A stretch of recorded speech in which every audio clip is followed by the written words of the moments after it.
Ayan, so radioactive decay, series and half-life, radioactives, isotopes, radioisotopes or radionuclides undergo nuclear decay following any of the 6 modes of radioactive decay to give a new atom which is called the daughter nuclide. Okay, so after a decay, for example, a uranium,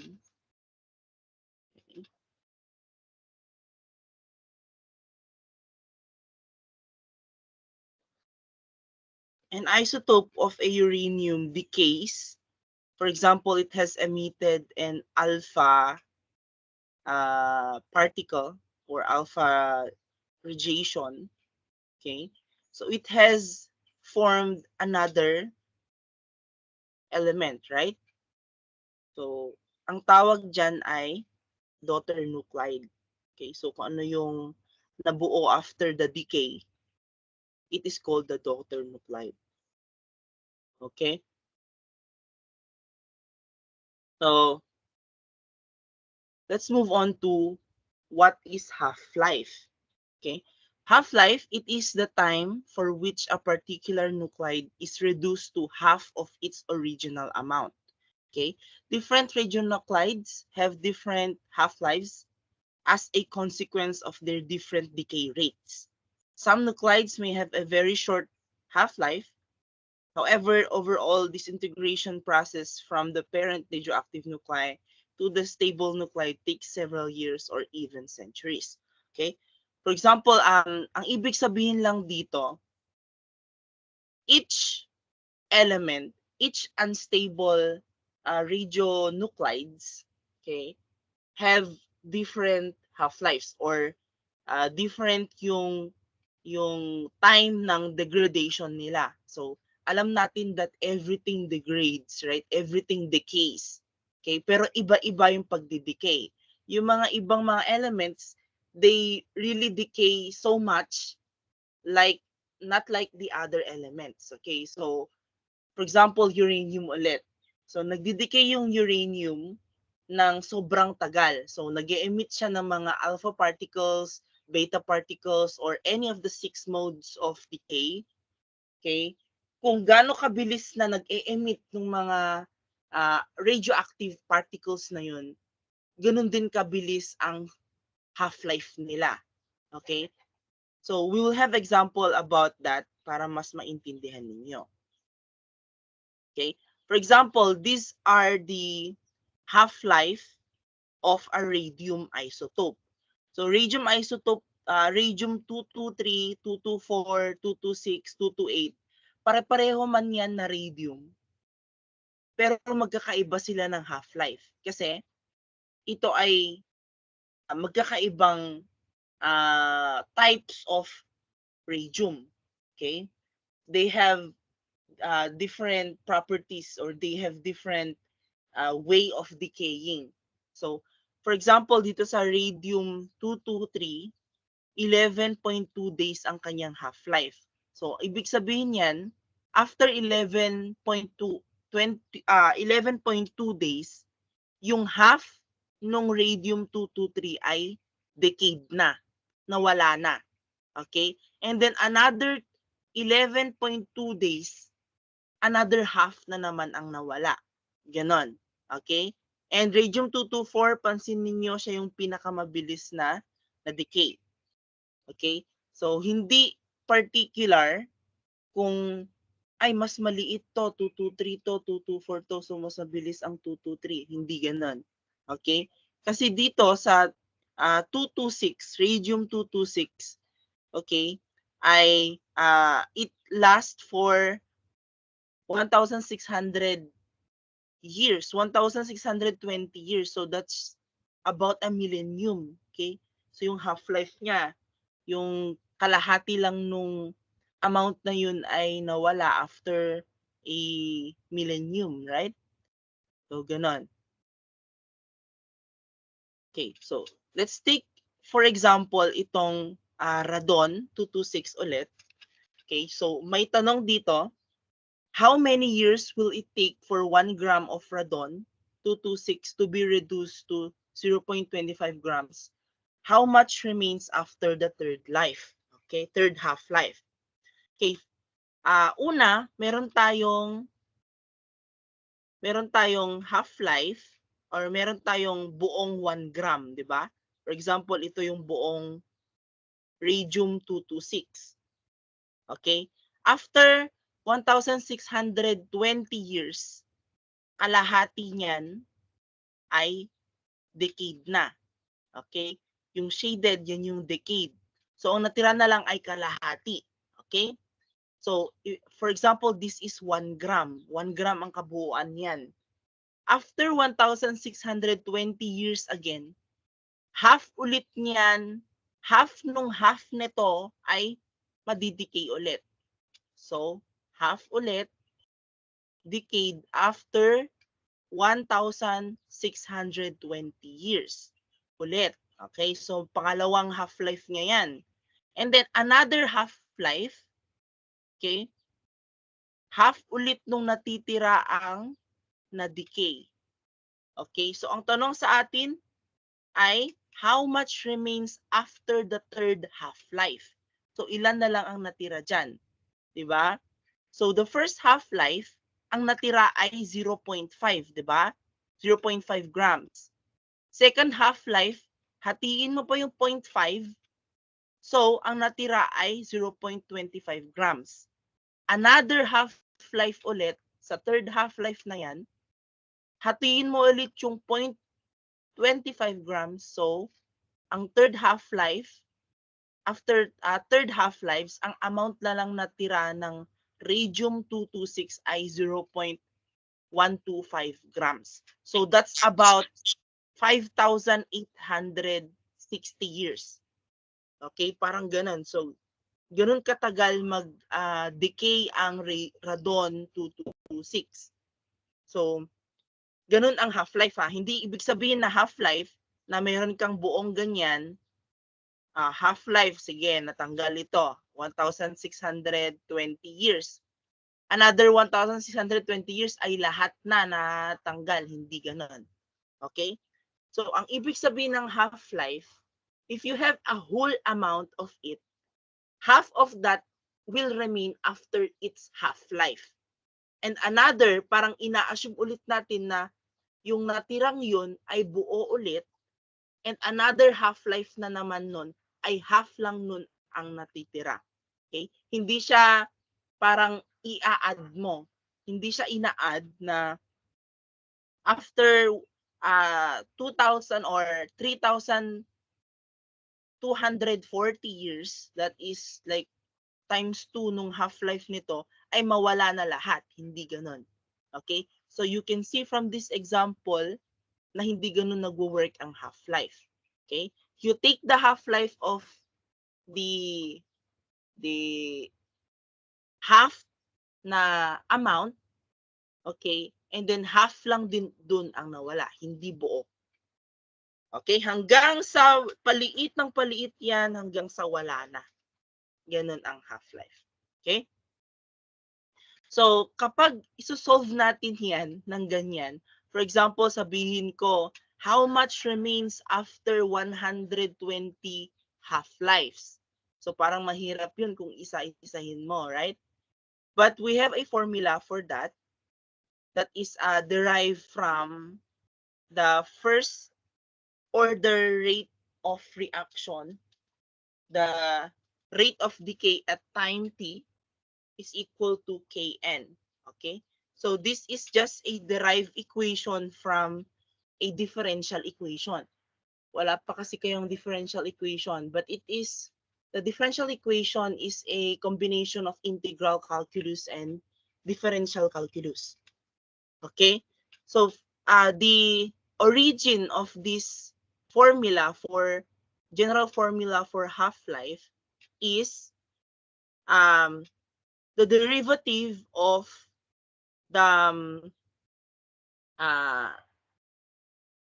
radioactive nuclei is equal to the K, derivative of the radioactive nuclei over N times is equal to K derivative of time.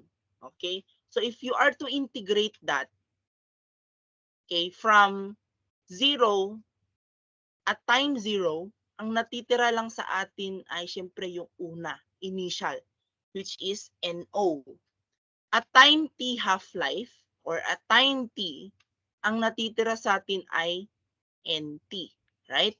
Or yung number of radioactive nuclei at time t. Okay? So if you are to integrate that, Ln ang makukuha natin. So Ln, Nt over No is equal to negative of KT. Negative of KT. Okay? So, ito na yung origin ng ating formula for half-life. So, pinakita ko lang naman ito. You don't need to memorize that. So, ang i-take note nyo na lang for now, since wala pa kayong differential equations na subject, ay ito muna. Okay?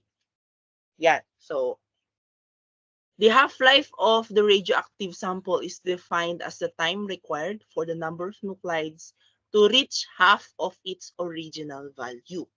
So, ang T, ang time, para makuha natin ang time ng time na half ang amount or the half-life, okay, ito yung formula. So, ln2 over the K. Okay? K is the first order rate constant na most oftenly ay nasosolve gamit lang din tong equation nito or most oftenly binibigay sa problem. Okay? Yung N natin, it is the number of the radioactive nuclei present at time T. Okay? NT dapat ito, hindi siya N lang. Okay? Yung NO, it is the number of, may mga pumapasok pa. Sige, papasukin natin.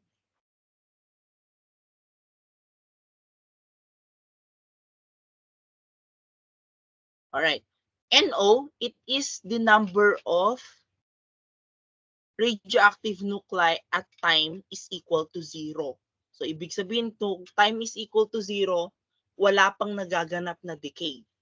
Okay? Wala pang nagaganap. Alright? So, that is our formula. So, let's take for example, ito, to solve for the half-life. Okay? So, technetium-99 is used to form pictures of internal organs in the body and is often used to assess heart damage. Okay? The M for this nuclide indicates an excited nuclear state that decays to the ground state by gamma emission. Okay? The rate constant for the decay of the technetium is known to be 1.16 times 10 raised to negative 1 per hour. So what is the half-life of the nuclide? Okay? So we have the formula for half-life. T1 half. Ito, itong T1 half is equal to 0.693 or that's just the ln of 2. Okay? Over K. Yung K, yun yung given na rate constant for the decay. Okay? Rate constant, which is 1.16 times 10 raised to negative 1 per hour. So, plug and play. So, i-plug mo lang dito and there you have the answer for the half-life, which is 5.98 hours. So, ibig sabihin ang technetium-99M, after 5.98 hours, half of its amount is decayed. Okay, so na-decay siya. So, ganun lang. So, another here, the half-life of molybdenum-99 is 67 hours. How much of 1 milligram sample of the molybdenum is left after 335 hours. So kung ang half-life niya ay 67, so ilang half-lives ang nangyari? 'Di ba? Ilang half-lives. So there are 1, 2, 3, 4, 5. 5 half-lives. Okay? Kita nyo dito? Dito sa part na to, ang first half-life after 67 hours from 1 milligram to 0.5 milligrams. And then another 67 hours from 0.5 to 0.25. Another again. And then natira ay 0.125. Another half-life, natira 0.062. Another half-life is 0.031. So if you add this 67, okay, 67 hours times 5, that is 335 hours. Kasi ang tinatanong sa atin, ilang half-life daw ang natira or ilang sample ang natira after 335 hours. Okay? Yeah.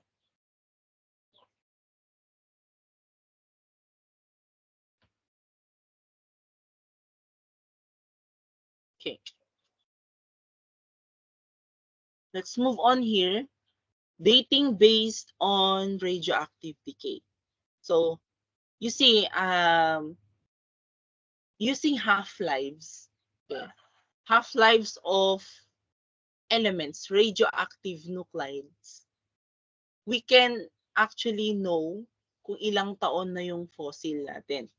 Okay? So, this is called the dating, radioactive dating. Okay? So, dating based on radioactive decay.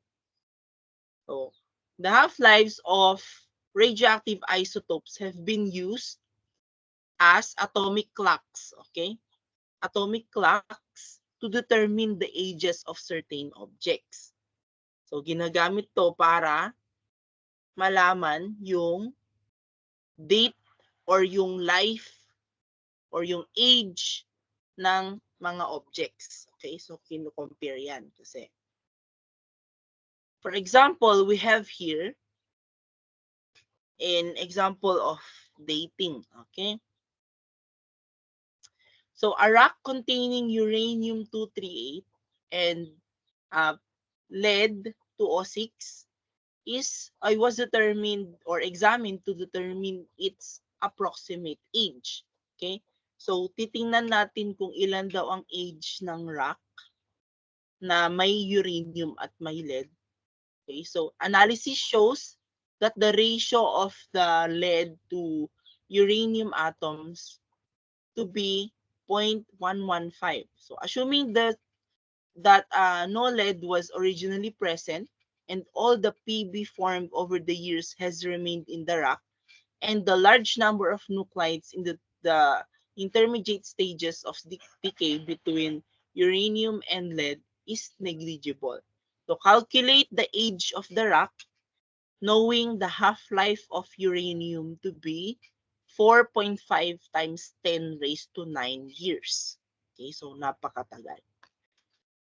Okay, so first thing to do, so this problem can be solved using the integrated first order rate law. Okay, so we know that T half-life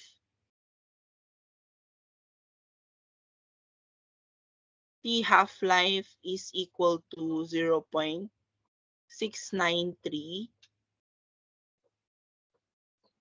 over K, or the K is equal to, wait lang, burahin natin over K, right? Yan. Pero ang binigay sa atin yung half-life, right? The half-life of uranium. So we can calculate for K. So K, palitan natin ng ink into black. Okay. So using this equation, we can calculate for K, that is 0.693 T half-life. Binigay sa atin ng T half-life of 4.5 times 10 raised to 9 years. Okay. So that is our K. And then substitute K dito sa ating equation. So ito yung nangyari. So negative 0.693 over 4.5 times 10 raised to 9 years times the time. Okay? So using that, so we're N over NO, it represents the ratio of the uranium atoms now around in the rock to the number of present when the rock was formed. So assuming that each lead nuclide present must have come from the decay of the uranium atom. So nag-decay ang uranium daw and ang nabuo ay lead. Okay? So para malaman ang age ng ating rock, so ibabalik natin sa time na buo pa yung uranium natin. Okay? So using the idea na may na buong lead after the decay ng uranium. Okay? So uranium, it has decayed into lead. Okay? So the number of the uranium atoms present, ito yung gusto nating makuha. Okay? Is equal to the number of the lead atoms na present ngayon, okay? And then the number of uranium na present din ngayon. Okay? So to get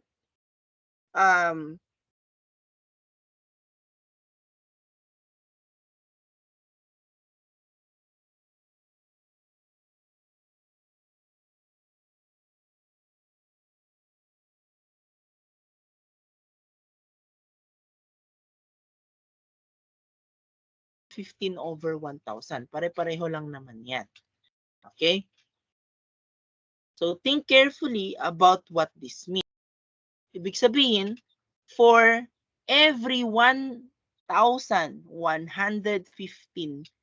uranium atoms originally present in the rock, 115 have been changed to lead. Okay? And the remain as 238 uranium-238. So, for every 1,115 na originally present na uranium, ang iba ay nabuo into lead, which is 115. And then, ang na-remain ay 1,000. So, we have now here the N over NO, okay, which we need sa ating equation dito to calculate for the time. Okay? So, uranium-238 now present is 1,000, di ba? 1,000 ang natira. Tapos, ang uranium na originally present ay itong gamit ditong equation na to. Okay? That is lead plus yung uranium, which is 1,115. So, the ratio of that is 0.8969. Now, we plug that into our equation. Okay, ln N over NO is equal to yung yan na, N over NO is 0.8969. That is equal to negative of 0.693 over 4.5 times 10 raised to 9 years times the time. So, nag-iisa na lang yung variable natin dito. So, we are able to calculate for the time, which is 7.1 times 10 raised to 8 years. So, ibig sabihin, ang taon o age nung rock na yun ay 7.1 times 10 raised to 8 years. Okay? So, that is how uranium dating is used to know the age or the actual age of the rock. Okay? Of course, sabi dun sa problem, it has assumed that lahat ng nabuo na lead, okay, from the decay of uranium ay hindi nawala, 'di ba? O walang na-wash away, 'di ba? Yun ang assumption din. Okay, kung may nawala kasi na lead, so hindi na accurate yung time no na na-calculate natin dito. So it was just assumed na lahat ng nabuo na lead ay intact pa rin sa rock. Okay? Pero kahit pa man ganun na alam natin na may nawalang lead over time dun sa rock, we can approximate, di ba? Kaya nating i-approximate kung ilang taon na yung rock. Okay? Kaya nating i-estimate. So, ganoon naman ang engineers. Hindi exact lagi. Okay? We are set to just say a number and estimate based from an intelligent na calculation, di ba? So, ganun. Alright. So, we also have here, yung kanina is uranium dating. Ito ay radiocarbon dating. So, ang ginagamit for radiocarbon dating is carbon-14 isotope. Okay? So, the carbon-14 isotope is produced when atmospheric nitrogen is bombarded with cosmic rays. Okay? Mabombard ng cosmic rays daw. For example, binombard natin ang nitrogen ng neutron. So, nakabuo tayo ng carbon-14 plus hydrogen. Okay? And then the decay of your carbon isotope, okay, when beta particle is emitted, okay, ang nabubuo ay nitrogen.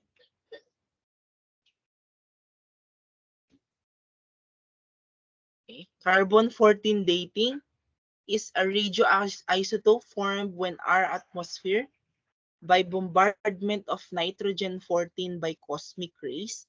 The amount of carbon-14 in the atmosphere is on an average relatively constant.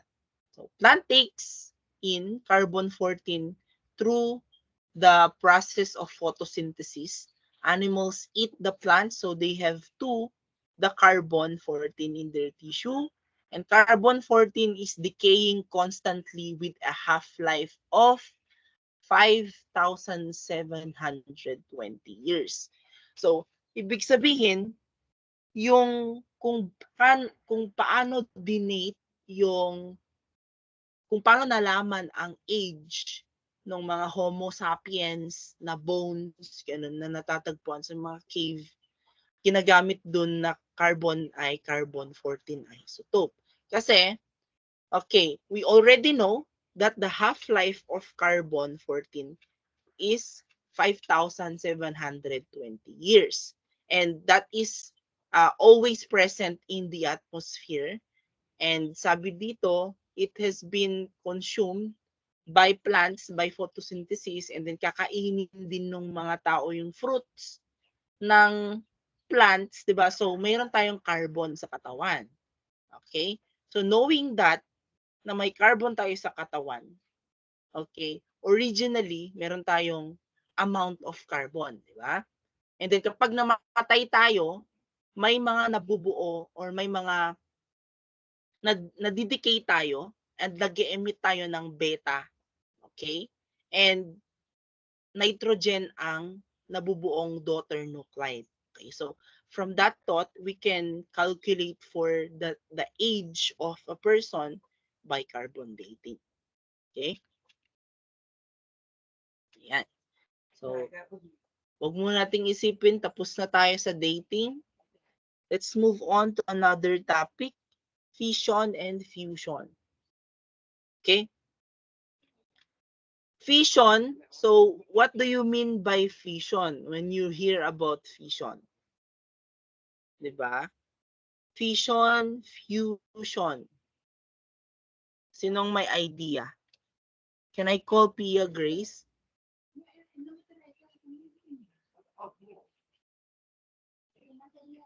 Baka natutulog na kayo ha.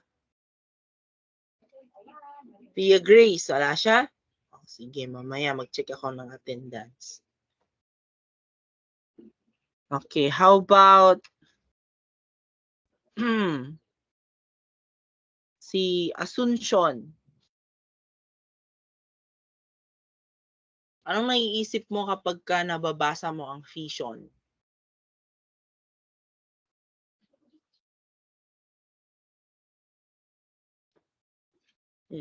Parang wala naman kayo pala lahat.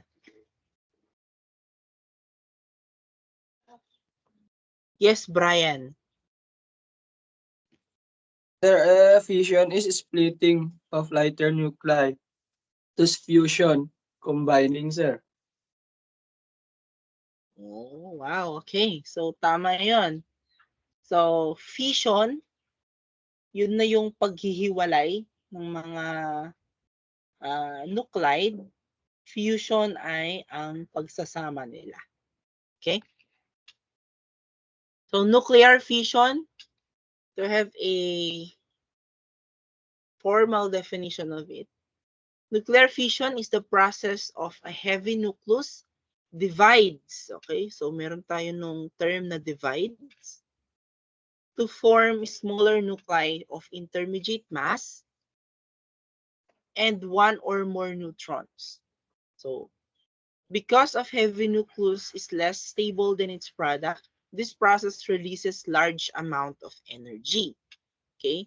So, kapag ka may fusion, okay, ay nagkakaroon or nagre-release ng amount or sobrang laking amount of energy. So, nuclear fission reaction was studied that of uranium-235 bombardment with slow neutrons whose speed is comparable to that of air molecules at room temperature. So, under these conditions, uranium-235 undergoes fission.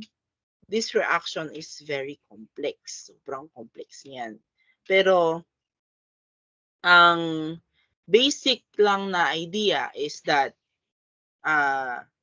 nagbombard tayo ng neutron sa nucleus ng ating uranium. Okay? Dahil sa idea na yun, okay, nag-i-split ang uranium natin. Okay, nag-i-split siya into other daughter nuclides, itong barium-144 and then krypton 89. And then from that, mas may nabubuo pa tayong tatlong neutrons na nai-split dun sa atom o sa nucleus ng ating uranium-236. Okay, so ganun lang ang fission. So, may nabubuo kang ibang mga daughter nuclei. Okay? So, this is an example din dun sa uranium-235. Okay? Ito yung mga ibang nabubuo. Barium, cesium, xenon, hindi ko alam yung La. And then SM. Okay? Yan, ganun ang fission. So, we have what we call chain reaction. So, paano yung chain reaction? Kung naglalaro kayo ng game noon na may chain reaction din. Okay, so it starts with a simple na reaction and then magpo-progress siya. Okay, on its own. Higing spontaneous na siya. Okay, so chain reaction refers to the process in which neutrons released in the fusion produced an additional fission in at least one further nucleus, and this nucleus in return produces neutrons and the process repeats. Okay? So balikan natin yung slide na nakaproduce ka ng neutron. 'Di ba? So unang ginawa lang ay nagbombard ng neutron sa nucleus ng uranium. And then nakabuo tayo ng ibang mga elements. Pero nakabuo din tayo ng ibang neutrons, itong tatlo na to. Okay? Itong neutron na ito, dahil na-release siya, it has a speed na parang tatama din sa another atom, another nucleus, I should say, and then makakabuo na naman ng marami. and then may neutron na naman dito, tatama ulit sa ibang nucleus, and then meron na naman. So, ganun ang chain reaction. Okay? So, I hope you understand that. So, for example, ito. Sa first generation, okay, meron kang binombard na neutron. Okay, nakabuo ka ng dalawang neutrons na naman, and then tatama yan sa ibang mga nucleus na naman, and then magkakaproduce ka ulit ng dalawa, and then tatama na naman hanggang sa dadami yung reaction. Okay? So nakakabuo ka ng maraming neutrons. Okay, nakaka-release ka ng maraming neutrons. Okay? Ganun ang nuclear fission. Nuclear fusion naman, it is in contrast to the nuclear fission process. So nuclear fusion, the combining of small nuclei into larger ones, is largely exempt from the waste disposal problem. So this behavior suggests that if two light nuclei combine or fuse together to form a large, more stable nucleus, an appreciable amount of energy will be released from the process, and this is the basis of ongoing research into harnessing nuclear fusion for the production of energy. So, ang nuclear fusion pala ang basis na parang ginagamit nila to harness production of energy. So, electrical energy, nuclear power plant. Okay? Ang gamit pala nila doon ay nuclear fusion. So, they fuse lightly small atoms to form largely large, more stable nucleus, and then dahil sa pagko-combine nila, merong na-produce na energy, yun ang gusto natin. Sa pag-combine nila, may na-produce na energy, yun ang gusto natin. But this is still an ongoing research. Kasi you can't just simply put it out there kapag walang masyadong pag-aaral. Baka matulad tayo sa Hiroshima, di ba? Sa Japan. Okay? So, the idea of the nuclear fusion, it occurs constantly in the sun. Okay? The sun is made up of mostly hydrogen and helium. In its interior, where temperatures reach about 15 million degrees Celsius. Kaya pala mainit sa Tugigaraw kasi parang ang lapit-lapit ng sun sa atin. Okay, that's a joke. Okay? So because fusion reaction takes place only at very high temperatures, they are often called thermonuclear reactions. Okay?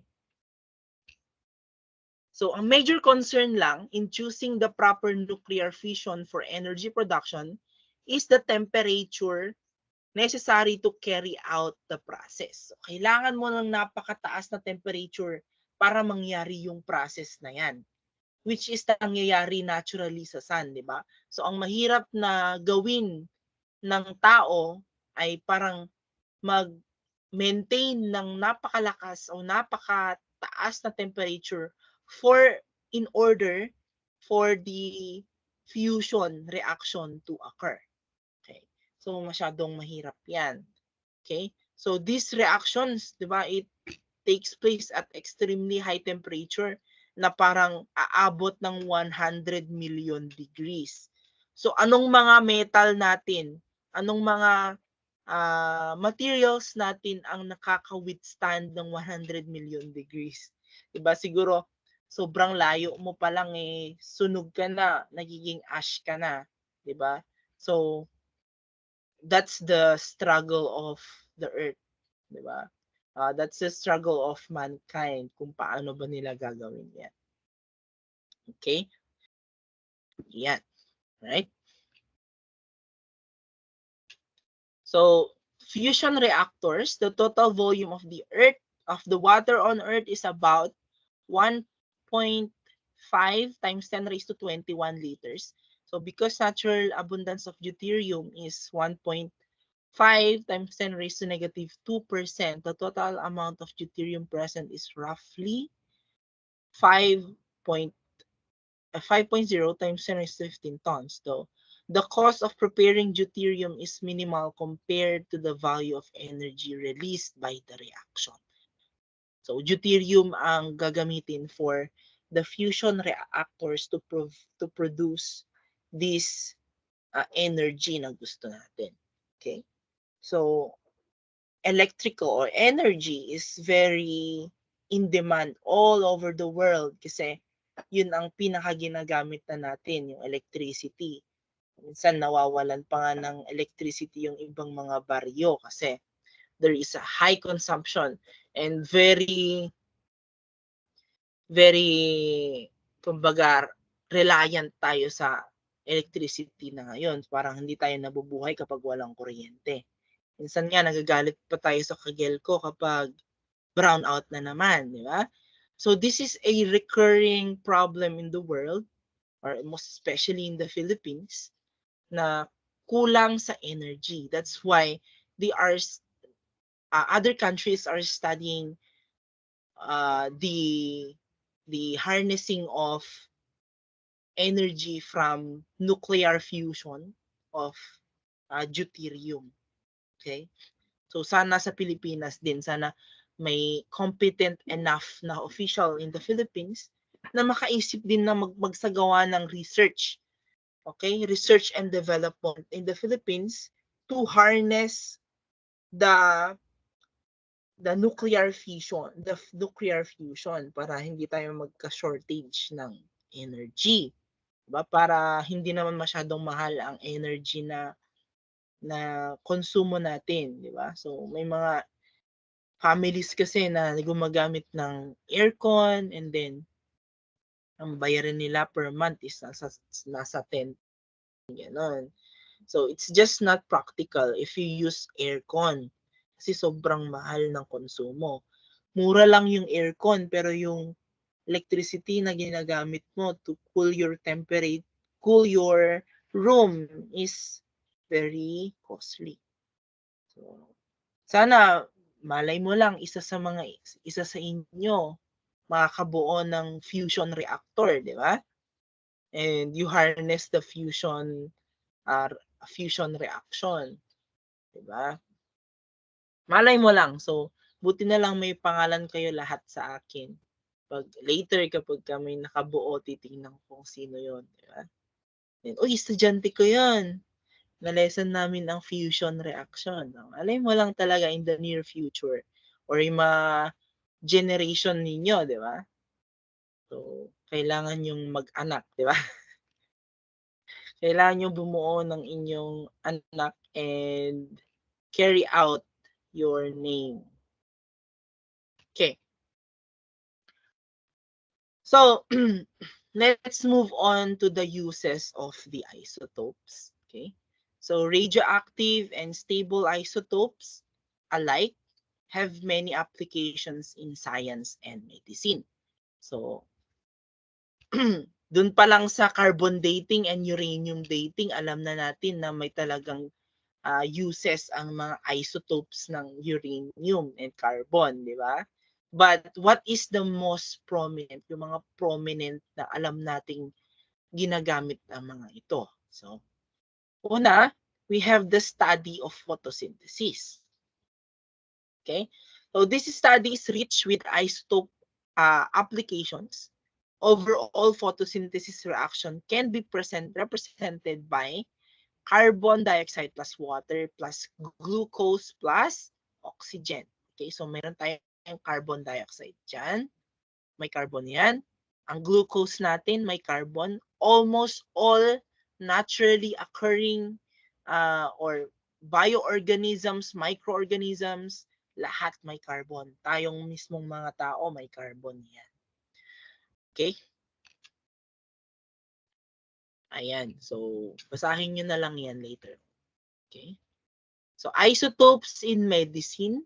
The sodium-24 alpha beta emitter with a half-life of 14.8 hours injected into the bloodstream, okay, as a salt solution can be monitored to trace the flow of blood and detect possible constriction on the obstruction of circulatory system. Okay, just read this, okay? Ang daming mga applications. No. Ito sa ating nuclear fusion. Okay, so these are some radioactive nuclides with half-lives and medical applications as radio tracers. Well, hindi ako familiar kung ano yung radio tracers. So that must be studied by the medicine students. So it does not concern us. You just know yung kung ano yung mga chemical na yun. For example, yung technetium-99, nag-emit siya ng gamma ray. Okay? And ginagamit siya to study the various organs and bones. So parang imaging lang yan. Okay? Yung gamma natin, di ba? Sabi natin, gamma has the most penetrative ability. So talagang nagpe-penetrate yan sa flesh natin, sa bones, sa organs. Okay? So you can see what's inside your body. Okay? So that is gamma emission.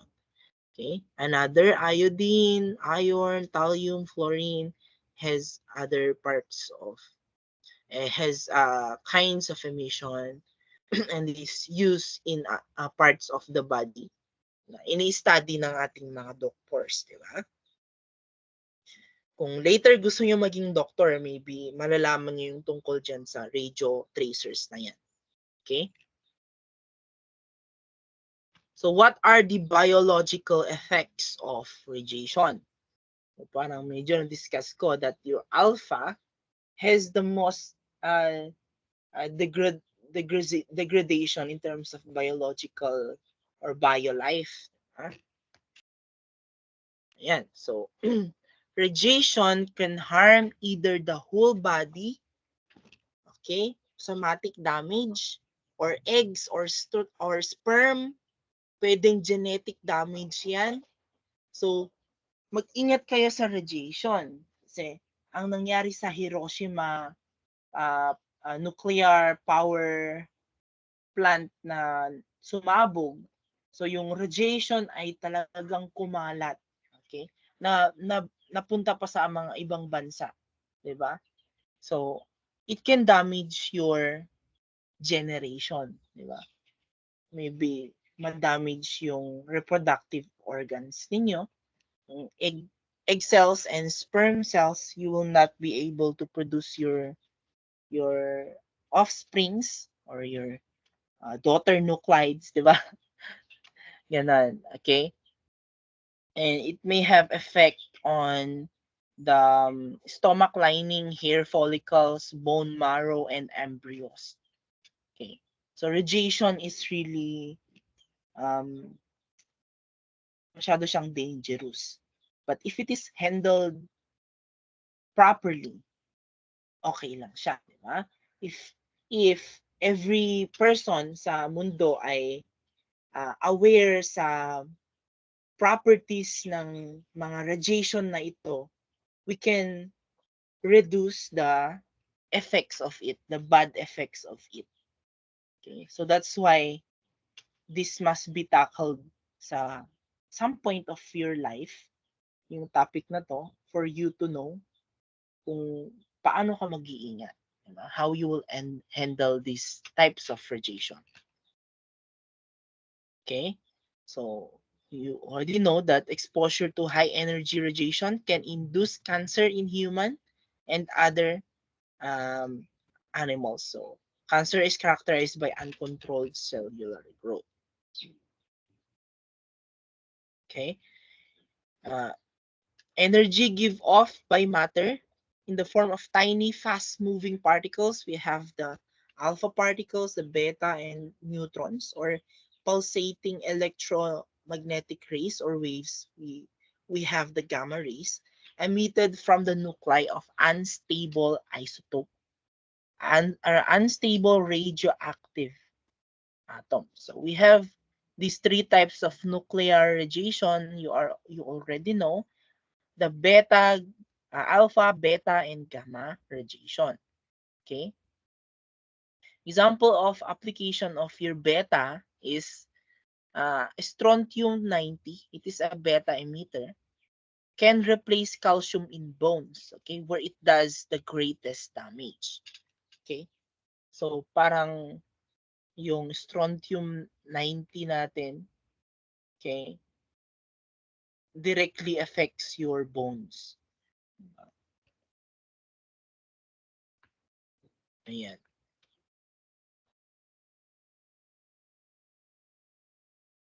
So in terms of biological effects nung tatlong yan, okay, balik tayo dito.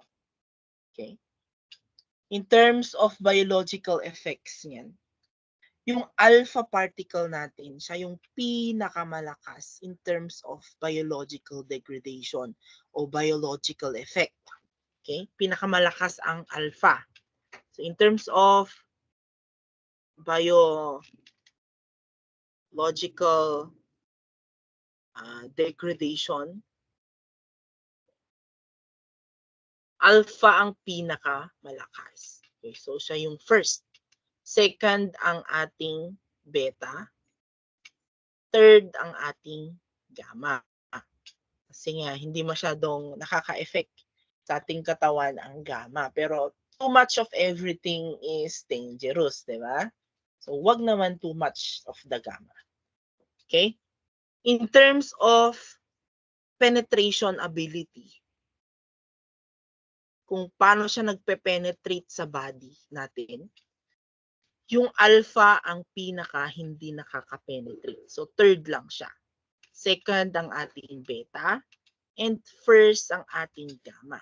So you already know that gamma is a fast-moving electromagnetic ray, di ba? So kaya siya ginagamit sa imaging ng ating mga o sa mga X-rays, okay?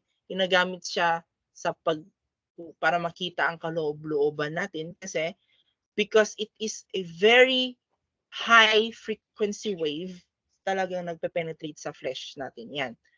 Yung alpha natin, hindi siya masyadong nakaka-penetrate. Okay? So, imagine nyo kung itong alpha ay talagang mataas ang penetration. So, wala kayong magagawa kung na-emit na ang alpha ay mapupunta agad sa katawan ninyo, di ba? Pero buti na lang, yung alpha natin hindi siya nakaka-penetrate. Kahit pa papel yan, okay? So, ilagay mo sa papel yan, hindi siya nagpe-penetrate sa baba ng papel. Or you can just touch alpha, hindi yan nagpe-penetrate sa katawan mo. Okay? Ang mahirap lang kapag na-intake mo or nakain mo ang alpha or pumasok sa mga sugat ninyo ang alpha particle, yun ang mahirap. Okay? You can safely touch alpha particle. You can just stop it by a thin sheet of paper kasi hindi siya nakaka-penetrate. Huwag nyo lang kakainin, huwag nyo hayaan na pumasok sa mga sugat ninyo ang alpha particle. Okay? Kasi it can easily kill you. It is radiation poisoning na yan. Okay? Actually, may true to life story about radiation poisoning. Okay? So you can search it in the internet. So I don't know if it's as accurate as I remember. So nakwento lang ito ng review center namin noon. Okay? So meron daw spy from Russia. Okay? Na nag-spy for Russia dapat. So kakampi niya dapat yung Russia. Pero instead na spy siya, naging kakampi na siya ng pinag-i-spyan niya. Okay? So dahil doon, so hindi niya alam na yung Russia ay alam na nila yung ginagawa niya. May dalawa siyang bisita from Russia. Okay? Nagtimpla siya ng tsaa, nagpainom dun sa mga bisita niya, pati rin siya may tsaa, pero hindi niya namalayan na nilagyan ng polonium-210. Okay? Nilagyan ng polonium-210 ang tsaa nung nag-spy. Okay? Kasi hindi niya nga alam na ng Russia na hindi na siya spy. 'Di ba? So, nilagyan ng polonium-210. Ang polonium-210 ay nag-e-emit ng alpha particle. Okay. So, ininom niya yon. Nung unang panahon pa, hindi pa natin alam kung ano yung gagawin if you are poisoned by alpha particle. So, noon, nag-iba na yung itsura niya, parang pumunta pa ata siya sa medical facility, pero hindi alam ng mga doctors ang ginagawa nila kasi hindi nila alam kung ano yung rason kung bakit siya nagkakaganon. Okay? Later found out when na-autopsy siya, may alpha radiation. So doon nila nalaman that he was poisoned by a radiation. That is an alpha particle. Okay, so mag-ingat kayo sa alpha particle. Kapag nainom nyo talaga, you will die. Okay? Ang pangalan nung spy ay something like Alexander Lutvitinko. Yan. You can search it up in the internet. So, baka sabihin yung gawa-gawa ko lang yung kwento ko. Alright? So, ganun lang. So, alpha particle, it has the most destructive biological effect and least ang gamma. In terms of penetration ability, alpha ang least, ang pinaka nakaka-penetrate ay gamma. Ang beta natin, stay safe, nasa gitna lang yan. Okay, so you just also, lahat ng radiation ay talagang masama yan. Okay, so iwasan na lang natin. Kapag nagpapa-x-ray tayo, kaya nga sinasabi, every after 6 months ka lang ulit magpa-x-ray. Kasi lahat ng radiation, it is dangerous. Too much of it is really dangerous to us. Okay? Yan. Okay? Yan. So you can just read about this. Yung mga yan, biological, ano. And then, let's move on to another topic. Kaya niyo pa ba? Can you still accept knowledge? Meron pa tayong isang topic, binding energy and mass defect. Hello? Hello everyone, meron pa ba akong kausap? Wow, tuloy natin? 9:30 na, hanggang anong oras ba tayo? Oh, hanggang 10 tayo, so we have 30 minutes pa. Okay, so tapusin natin ang binding energy and mass defect. Okay, so simple lang naman ito.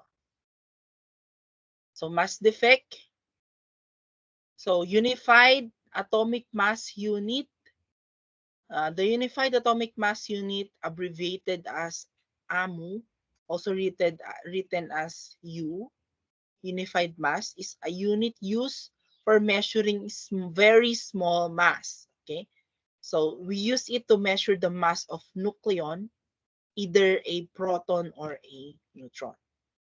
Okay, so what is a nucleon? It is a term used to designate proton and neutrons in the nucleus.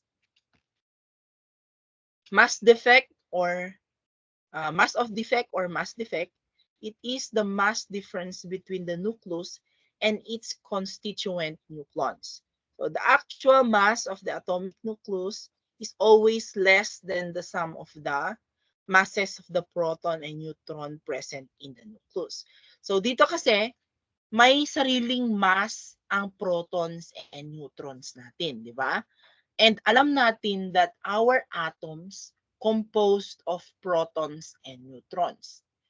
Nagkakaroon tayo ng defect kasi laging mas mabigat yung summation ng mga individual masses ng protons and neutrons kaysa sa actual mass ng atomic nucleus. So yun yung tinatawag nating defect. Okay? So when a nucleus is formed, energy is released. This energy is removed in the form of reduction in the total mass. Okay? So kaya, when the protons and neutrons are binded together sa nucleus natin, they release an energy. Okay, yung energy na yun ay may mass din.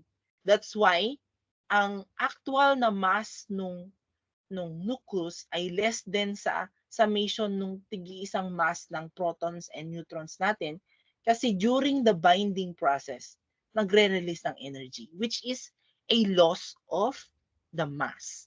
Okay? Yun lang naman ang mass defect. Okay? So we can calculate for the mass defect using this equation. Delta M is equal to delta ZMP plus delta N, or ZMP plus NMN minus MA. Your delta M, it is the mass defect. MA, it is the mass of the nucleus. MP, it is the mass of the proton. MN is the mass of the neutron. Z is the number of protons, N is the number of neutrons. Times mo lang yung number of protons and neutrons sa kung ilan yung mass ng proton and neutron, and i-minus mo sa actual na mass ng nucleus. Okay? So we have the binding energy na tinatawag. So nuclear binding energy is the energy required to split an atomic nucleus into its individual nucleons. It is the energy equivalent to the mass defect. So binding energy can be calculated using the Einstein's formula. So ito yung pinaka-famous na formula ni Einstein. E is equal to mc squared. Okay? E is equal to your energy, mass is m, c is the speed of light squared. Okay?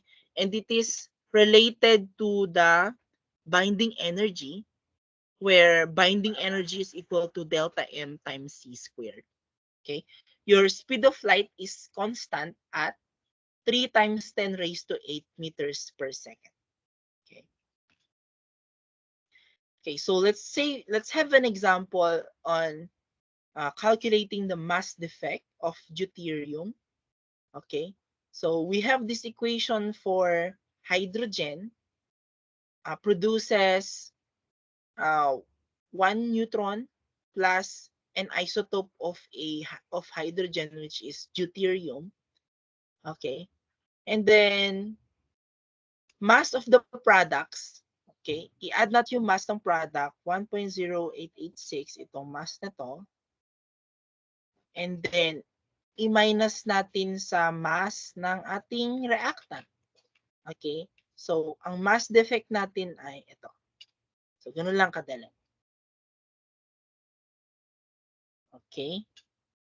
Ayan. So, basahin nyo na lang yan. Pareho lang. So, for the calculation of binding energy, may example tayo dito. Step by step yan. Okay? So, that ends our lecture for nuclear chemistry. Okay, tapos na natin ang nuclear chemistry. So, next meeting siguro kung may meeting tayo F2F, let's administer a quiz, okay, about electrochemistry muna.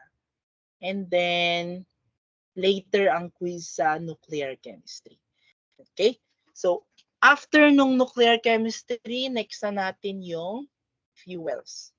Okay? After nung fuels, konti-konti na lang yun. Okay? So, I will be assigning you to report about materials engineering and polymers. Okay? So, puro blah blah kasi yun. So, mas magandang you search for it, study for it, okay? Para mas interactive ang ating discussion about materials. So, wag lagi ako. Kasi, yung materials na yan, alam ko na yan eh. So, you should know on your own muna. And then, i-report nyo sa akin. Tingnan natin kung tama. And then, magba-merge in naman ako. So, we can do it either online or face-to-face. Okay? So, do you have any question? Okay? Kaya pa? Can you please open your cameras again? May question ba? Wala na, sir. Okay. So, I hope you... Yes, Mark Reason. Regarding sa mga participants ng RCES during 16 to 17, sir, i-forward na lang namin yung excuse letter, sir. Sige. Forward nyo before kayo umalis kasi dapat alamin nyo kung alam na ng mga instructors ninyo kasi may mga announcements sa faculty na minsan hindi namin naririnig. Okay? So mas maganda na i-double check nyo kung alam na namin by letting us know din. Okay? Yes, sir. Thank you, sir. Okay, may question pa? About sa quiz? So unang quiz natin ay about electrochemistry muna. And then pangalawang quiz will be about nuclear chemistry. And then magle-lecture ulit ako tungkol sa fuels. Okay? So tatlong topics na yun for finals. And then yung next na topics na kasi puro blah blah na yun. And I'm assigning you, okay, para i-discuss yun. And later ang groupings doon. Okay? So it will be added as your grade sa assigned activities. That is 25% of your grade. Di ba? Okay? Alright, may question pa?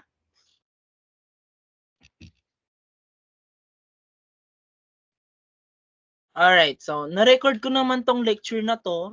You can watch it again. Uy, hindi. Ayun. Okay, na-record nga. Okay, you can watch it again.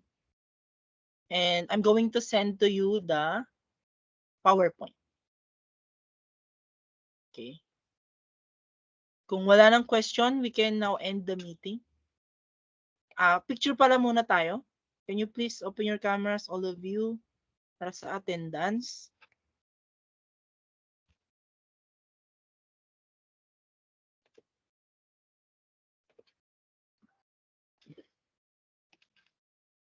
Sige. Just stay put. Isa-isahin ko.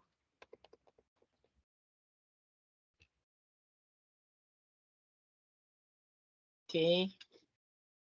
Mark Raisin, Renz, Madreno, and Brian. Okay. Done.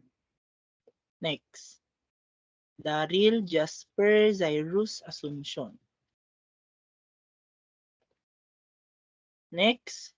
Si Giang, Danao, Klein, Kian Mark, and Bea. Alex Dumlao, Leslie, Julius Escalio. Gerald, Ma-Emery, Babylin, Ascueta.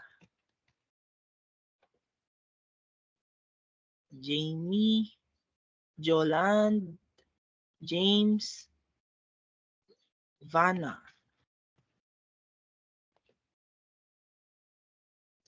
Pia, Grace, and Alan. Yun lang. Okay? Yun lang ang open ng camera eh.